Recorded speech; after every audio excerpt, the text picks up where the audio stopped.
बिस्मिल्लाहिर्रहमानिर्रहीम। अस्सलाम वालेकुम दोस्तों, मैं हूं मोहम्मद अरहम नवीद और अरहम बर्ड्स प्लैनेट्स चैनल में आपको वेलकम करता हूं।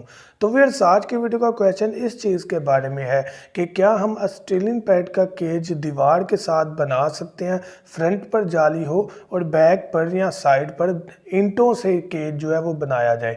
तो आज इसी क्वेश्चन का आंसर आपको देंगे। अपना टॉपिक स्टार्ट करते हैं।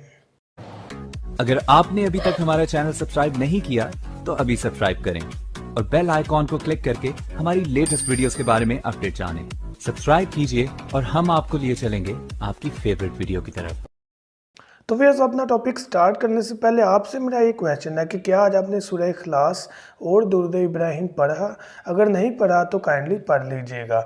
तो क्वेश्चन हमारा मोहम्मद रमज़ान साहब ने किया है। तो क्वेश्चन का आंसर ये है कि आपने दो चीज़ों को देखना होता है। एक चीज़ ये होती है कि हमारे पास पहले ही ऐसी कंडीशन मौजूद है कि चार दीवारी बनी हुई है, हम जस्ट फ्रंट पर जो है ना वो जाली लगा दे तो हमें बेहतर जो है वो रिज़ल्ट मिल सकता है।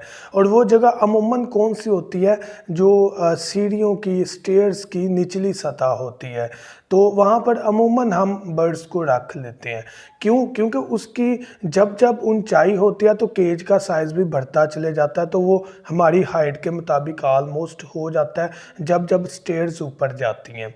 तो ये एक बेस्ट ऑप्शन हो सकता है। लेकिन अगर आप इस तरह सोच रही हैं कि आप इनका केज उस तरह बनाएं जिस तरह पिजन्स का होता है, कबूतरों का होता है, या हैन का होता है, मुर्गियों का होता है, तो ये ज़रा डिफ़िकल्ट सिनेरियो आ जाता है कि आप बाउंड्री करें और बाउंड्री करने के बाद फ्रंट पर आप जाली लगा दें। इस तरह क्या होता है, केज का साइज़ हो जाता है नीचे, और जब हम गुजरते हैं तो बर्ड डर जाता है कि ये बंदा जो है ये साइज़ में बड़ा है डेफिनेटली, और वो डरेंगे। तो जब वो हमारे फ्रंट पर होगा, हम गुजर रहे हैं, तो उनको हमारे फेस का आइडिया हो जाता है, तो वो ज़रा कम डरते हैं। तो इस सिनेरियो में अगर आपने ईंटों का ही केज बनाना है तो एक चीज़ आपको ज़रूर बताऊंगा कि ईंटों का केज बनाने के बाद आप चारों तरफ जाली ज़रूर लगाएं, क्योंकि ये बर्ड जो हैं ये खाना स्टार्ट कर देते हैं, और जब खाना स्टार्ट करते हैं तो उनको थोड़ी सी भी जगह मिल गई सीमेंट वाली जगह से या ईंट वाली जगह से तो ये फ्लाई कर जाएंगे, आपको लॉस हो सकता है।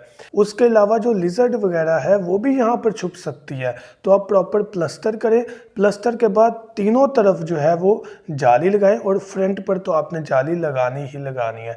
तो इस सिनेरियो में आप बेहतर जो है वो रिजल्ट ले सकते हैं। अब जाली मैं क्यों लगवा रहा हूँ कि बर्ड जो है वो अगर उसे खाएगा भी सीमेंट को तो फ्लाई नहीं कर पाएगा, क्योंकि जालियाँ तो एक लिमिट तक खाकर वो रिटर्न हो जाएगा, वापस हो जाएगा। तो इस सूरत हाल में आप अंदर तरफ चारों तरफ जाली लगाएं तो बेस्ट ऑप्शन है। और दूसरी चीज़, केज का साइज़ नीचे ना हो कि जब आप गुजरें तो बर्ड को जस्ट आपकी लेग्स नज़र आए और वो डर जाए। तो कोशिश करनी है कि आप किसी ऐसी ऊंची सतह पर केज बनाएं जहां पर गुजरते हुए आपको नीचे बैठकर बर्ड को ना देखना पड़े, बल्कि बर्ड जो है वो इजीली आप देख सके, तो आपको बेस्ट रिजल्ट मिल सकता है। अब यहाँ पर अगर आप उसके छत पर लेंटर वगैरह सीमेंट का डालेंगे तो वो बड़ा नुकसान आपको फेस करना पड़ेगा। आपको उनको देखने के लिए अंदर जाना पड़ेगा या अंदर झांकना पड़ेगा, अंदर फुल होना पड़ेगा, उस दौरान आप बर्ड उड़ा सकते हैं। उसके अलावा खटमल वगैरह जो है वो कॉर्नर पर, कोनों पर छुप सकते हैं। तो आप कोशिश करें फ्रंट पर और छत वाली जगह पर भी जाली का यूज़ करें, ताकि जो है वो धूप का भी इफ़ेक्ट पड़े, उसके अलावा हवा का भी इफ़ेक्ट पड़े, और उसके अलावा आप इजीली उसकी सफाई भी कर सके और ख़ुद भी उनको देख सके। तो यही आपके जो क्वेश्चन है उसका आंसर है। मैं उम्मीद करता हूँ कि आपको इस वीडियो में आपके क्वेश्चन का आंसर ज़रूर मिल गया होगा। Thank you so much. दुआ में याद रखिएगा। अल्लाह हाफिज़।